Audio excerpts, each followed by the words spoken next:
Está começando o programa OAB Nacional. A partir de agora, você confere as notícias que foram destaque durante essa semana na Ordem dos Advogados do Brasil. Você vai ver algumas das várias ações da Ordem dos Advogados do Brasil em favor da cidadania, da classe e do Estado Democrático de Direito, cumprindo seu papel constitucional. No pleno de abril, conselheiros aprovaram proposta que pede análise constitucional das normas estaduais que permitem a cessão de policiais civis e militares para outros órgãos. Em sua quarta edição, o seminário debate a aplicação do novo Código de Processo Civil. E mais, OAB realiza desagravo ao presidente da seccional de Tocantins, Walter Ofuji. Tudo isso e muito mais você confere agora no programa OAB Nacional.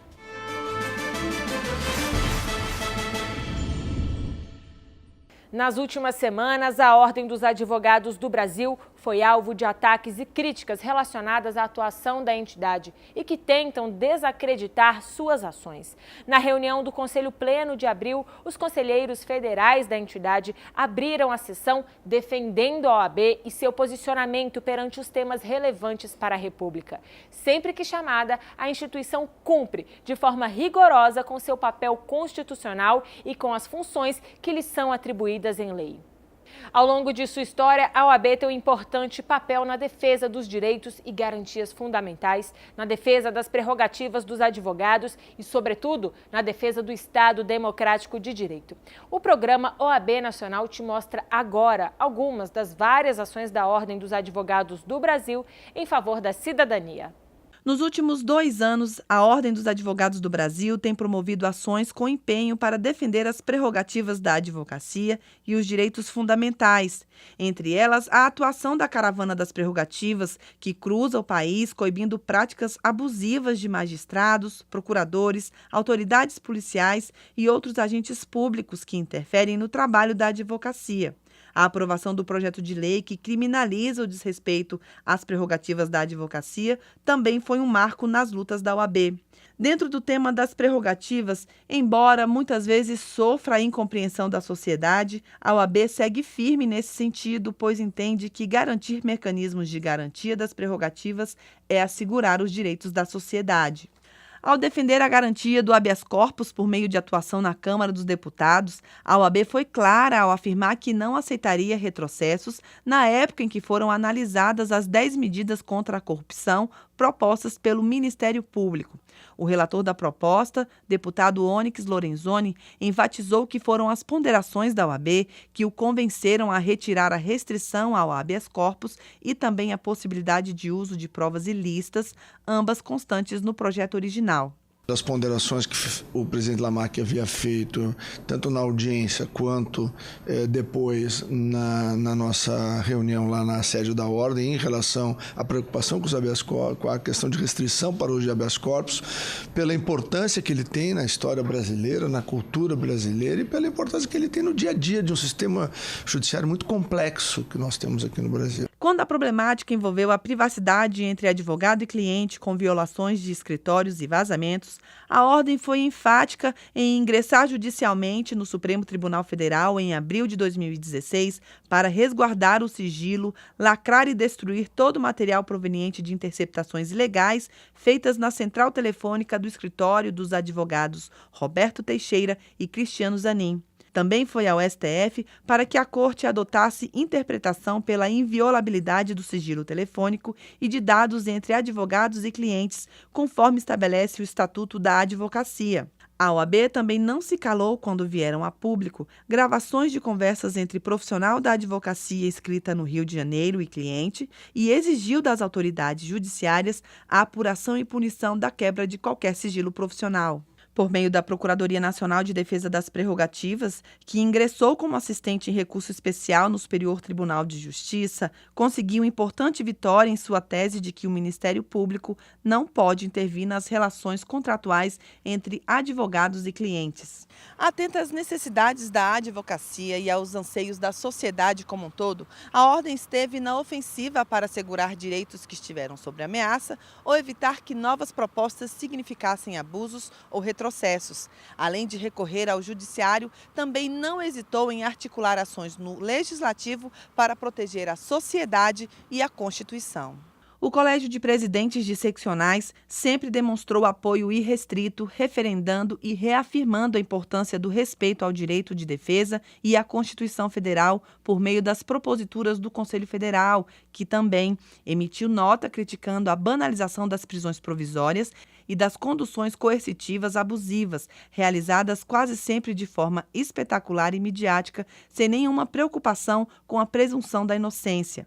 Em nome do respeito ao pleno direito de defesa dos cidadãos, a entidade exigiu das autoridades judiciárias a apuração e punição da quebra de qualquer sigilo profissional. Quando a censura ensaiou um retorno às redações com decisões judiciais determinando que jornalistas fossem obrigados a revelar suas fontes, a OAB manifestou-se defendendo o sigilo da fonte.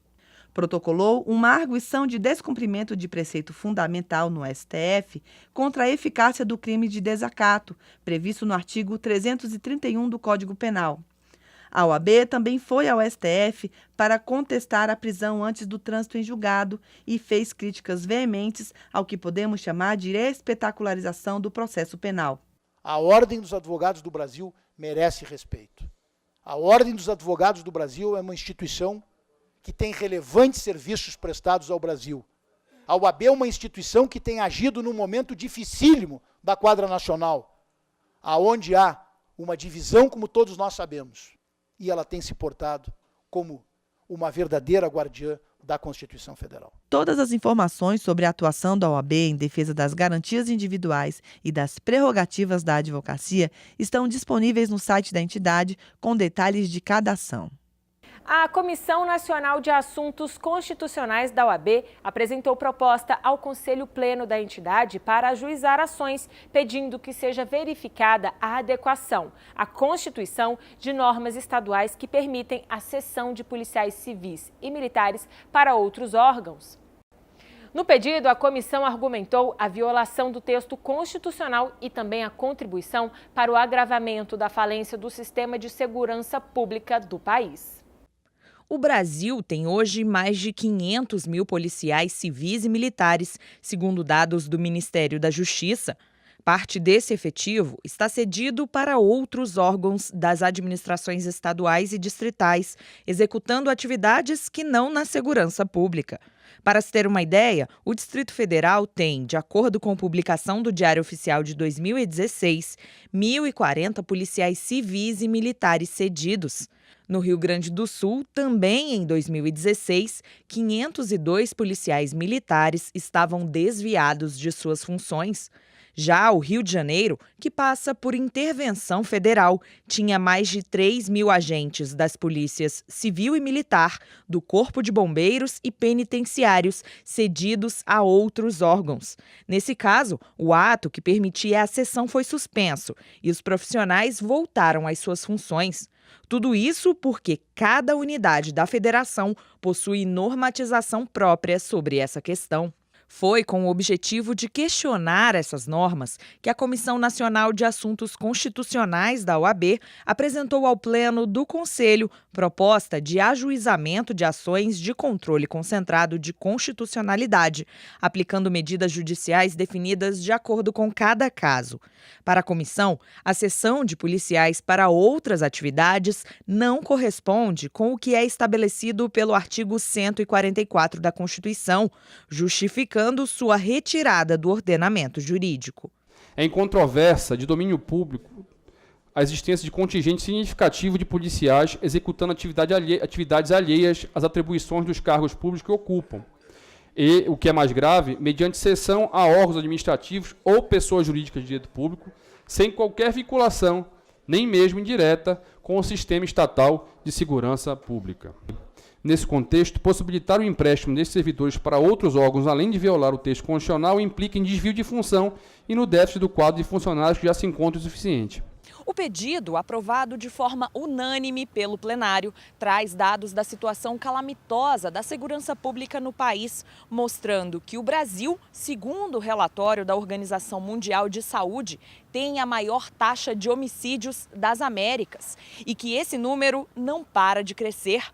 18 estados tiveram aumento entre 2005 e 2015 nos assassinatos, alguns superior a 100%, e apenas 9 tiveram alguma diminuição das taxas. Temos consciência segura que a violência não será resolvida apenas com a repressão, sendo necessário que o sistema socioeconômico acolha de forma inclusiva todos que compõem a nação, diminuindo as desigualdades sociais e regionais e assegurando a igualdade de oportunidades aos brasileiros. Contudo, os órgãos de segurança previstos constitucionalmente devem atuar na atividade para a qual foram criados e não podem desfalcar a segurança pública. O combate à violação das prerrogativas da advocacia está sempre na pauta de atuação da Ordem dos Advogados do Brasil. E na última reunião do Conselho Pleno, a entidade decidiu que vai recomendar às seccionais que prestem assistência a advogados processados por contratação sem licitação pelo poder público, mesmo quando a lei não exige licitação. Veja. A Lei 8666 de 93, também conhecida como Lei de Licitação e Contratos Públicos, estabelece em seu artigo 25, parágrafo 2º, que é inexigível a licitação quando houver inviabilidade de competição, em especial para a contratação de serviços técnicos, como patrocínio ou defesa de causas judiciais ou administrativas, de natureza singular com profissionais ou empresas de notória especialização, vedada a inexigibilidade para serviços de publicidade e divulgação. Contudo, advogados e advogadas de todo o Brasil têm enfrentado processos judiciais que podem acarretar responsabilização civil, penal ou administrativa do profissional em função de contratação direta pelo poder público. Esse assunto foi um dos temas discutidos durante a última reunião do plenário da OAB. O presidente da Comissão Nacional de Defesa das Prerrogativas e Valorização da Advocacia, Jarbas Vasconcelos, alertou que o Ministério Público não tem seguido a recomendação 36 do CNMP, a qual expressa que a contratação direta de advogado ou escritório de advocacia por ente público, por inexigibilidade de licitação, por si só, não constitui ato ilícito ou improbo. Essa recomendação também sugere aos membros do Ministério Público que, caso entendam existir irregularidade em uma contratação que possa originar ação judicial, seja descrito o descumprimento dos requisitos da Lei de Licitação. O Ministério Público não tem cumprido a recomendação 36 do CNMP propostas pelo Conselho Federal e tem aforado ações contra todos os escritórios contratados pelo poder público, especialmente poder público municipal. Com isso, o Conselho Pleno da OAB aprovou que a presidência da Ordem recomende às seccionais que prestem assistência aos integrantes da advocacia que estejam sendo processados por esse motivo. Isto seria uma recomendação que sai da presidência do Conselho Federal, pelo referendo do Pleno, e nós encaminharíamos a todas as seccionais para que adotassem esta postura, claro que respeitada a autonomia administrativa, política de cada uma das seccionais. Esse assunto já foi tema de uma ação direta de constitucionalidade da OAB no STF, a ADC 45, que ainda não foi julgada pela Corte. Mas o Supremo já firmou o entendimento sobre essa discussão em decisão recente do ministro Luiz Roberto Barroso. O caso decidido em 2016 aqui no STF foi relacionado a uma contratação direta de serviços de consultoria jurídica e patrocínio judicial do município de Joinville, em Santa Catarina. De acordo com a decisão do ministro Barroso, a contratação direta de escritório de advocacia sem licitação deve observar critérios legais. Segundo o magistrado, essa contratação precisa orientar-se por parâmetros como a existência de procedimento administrativo formal, notória especialização profissional, natureza singular do serviço, demonstração da inadequação da prestação dos serviços pelos integrantes do poder público e cobrança de preço compatível com o praticado pelo mercado. Nesse caso concreto, como a contratação atendeu aos critérios estabelecidos, a denúncia foi rejeitada por falta de justa causa e o escritório de advocacia não foi penalizado. Os conselheiros federais da Ordem cobraram durante a última sessão plenária uma posição do Supremo Tribunal Federal sobre a ação que tramita na Corte e que trata do auxílio moradia recebido por magistrados de todo o país. Apresentada pelo conselheiro federal Maurício Gentil, a questão recebeu o apoio de outros membros do Conselho.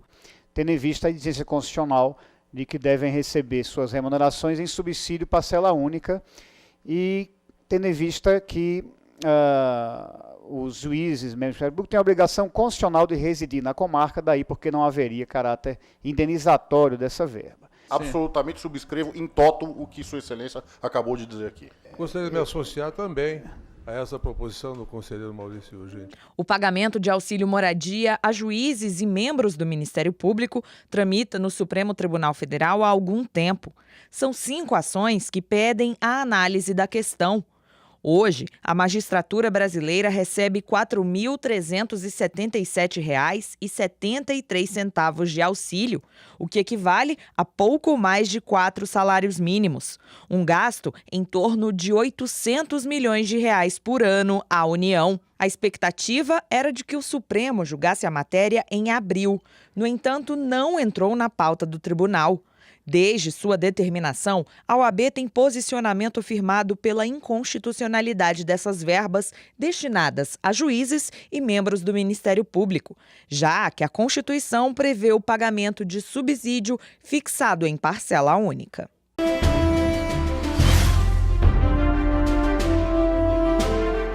O presidente nacional da OAB, Cláudio Lamáquia, participou no dia 16 de abril de sessão solene de posse da nova administração do Tribunal Regional Federal da Primeira Região, que ficará à frente do foro no biênio 2018-2020. Tomaram posse como presidente Carlos Eduardo Moreira Alves, Cássio Nunes Marques como vice e Maria do Carmo Cardoso como corregedora-geral da Justiça Federal de primeiro grau da Primeira Região. Integrantes da diretoria da OAB e demais representantes da advocacia também participaram da solenidade. Estão abertas as inscrições para a 7ª Conferência Internacional de Direitos Humanos, que será realizada entre os dias 23 e 25 de maio em Fortaleza. O tema central do encontro são os retrocessos experimentados na área dos direitos humanos, em temas como igualdade de gênero, fragilização de garantias processuais e Estado social, entre outros. Para realizar a inscrição e saber mais informações sobre a conferência, basta acessar o endereço centraleventos.oab.org.br.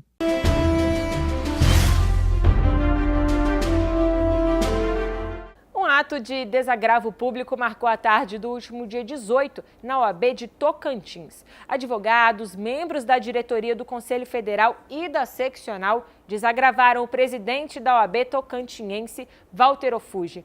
Ele foi ofendido no ano passado pelas redes sociais pelo então prefeito da capital, Carlos Amasta, ao questionar o aumento do IPTU na região. Sempre em defesa das prerrogativas da advocacia e dos cidadãos, a OAB Nacional realizou um ato de desagravo público em favor do presidente da seccional de Tocantins, Walter Ofuji. Ele foi ofendido em fevereiro e em dezembro de 2017 pelo então prefeito da capital, Carlos Amasta, depois que a seccional entrou com uma ação direta de inconstitucionalidade contra o aumento do IPTU de Palmas. O ato foi comandado pelo presidente nacional da Ordem, Cláudio Lamáquia, e contou com a presença do secretário adjunto da OAB Nacional e corregedor, Ibanez Rocha, além dos presidentes das seccionais da OAB de Sergipe, Roraima e representantes de vários outros estados. Todos estamos a dizer da nossa solidariedade ao presidente Walter, que foi injustamente atacado, agressivamente atacado, de uma maneira que a Ordem dos Advogados do Brasil não pode aceitar em hipótese alguma. O presidente Walter Ofuji tem sido um gestor exemplar da Ordem dos Advogados do Estado do Tocantins. É uma liderança consolidada neste Estado e todos os senhores sabem disso. Mas é hoje uma liderança nacional da Ordem dos Advogados do Brasil e, portanto, merece esta solidariedade, não apenas em nome da OAB, mas, acima de tudo, em nome da sociedade brasileira, porque quando foi agredido pelo então prefeito municipal de Palmas, Walter Ofuji agia exatamente como presidente da maior instituição da sociedade civil e como representante da sociedade brasileira. Este é o papel da OAB. Walter Offuge agradeceu o apoio recebido e lamentou o episódio, principalmente porque, quando foi ofendido, ele exercia o papel de um representante da sociedade. Porque nós estávamos tão somente exercendo o nosso munus constitucional, a nossa obrigação constitucional de defender a sociedade, de defender a advocacia. Nós não podemos ter agressões no momento que o Brasil passa essa quadra de intolerância, desse momento que se discute do verdadeiro fla-flu que existe hoje em dia no Brasil, né, de discussões que o bom senso, a melhor técnica não é permeada, nós sofremos uma agressão dessa natureza. A nota de desagravo foi lida pelo presidente da OAB de Sergipe, Henricley Andrade. É evidente que o então prefeito de Palmas proferiu ofensas ao presidente da OAB Tocantins. Jaibanez Rocha disse que ser presidente de ordem é exatamente o que Walter Offuge faz, enfrentando o poder público quando ele estiver errado. Enfrentar o poder público sem ter qualquer receio, isso exalta muito a ordem dos advogados, e é por isso que a diretoria do Conselho Federal, os presidentes aqui representados pelo Henricley e pelo Rodolfo, é por isso que nós fazemos questão de estar presentes em momentos como esse, porque fortalece e dignifica a profissão e o exercício da advocacia.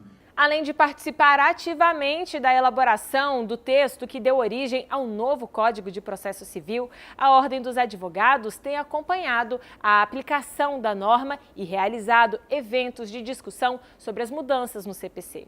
A lei está em vigor há 2 anos e, na última semana, a Ordem realizou o 4º seminário Diálogo sobre o novo CPC. Confira. Desafios e conquistas foram um tema central do 4º Seminário Diálogo sobre o novo Código de Processo Civil, realizado pela OAB Nacional no dia 18 deste mês.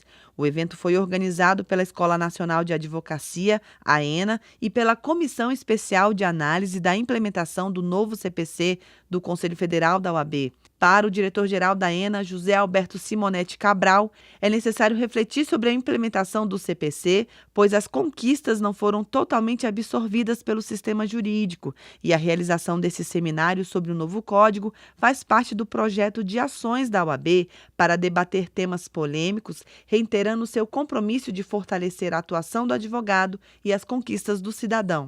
A realização permanente desses eventos que a ENA vem trazendo e oportunizando a classe jurídica e a sociedade civil brasileira, ela reside na importância de acompanhar a vanguarda da lei, né? Completamos agora 2 anos de implementação do novo Código de Processo Civil. Nós mesclamos os palestrantes entre magistrados, advogados, juristas, aqueles que só se dedicam realmente a estudar a lei da forma que ela é aplicada, e o resultado disso sempre é muito positivo e salutar. Então a ENA continuará promovendo esse tipo de eventos, não só esses eventos que se dedicam à discussão do novo Código de Processo Civil. A presidente da Comissão Especial de Análise da Implementação do novo CPC, Estefânia Viveiros, ressaltou que foram muitas as conquistas da advocacia nesses 2 anos de vigência do novo código, assim como os desafios para sua implementação, e que é necessária a participação do Poder Judiciário para uma melhor e mais adequada interpretação que busque a permanência das conquistas.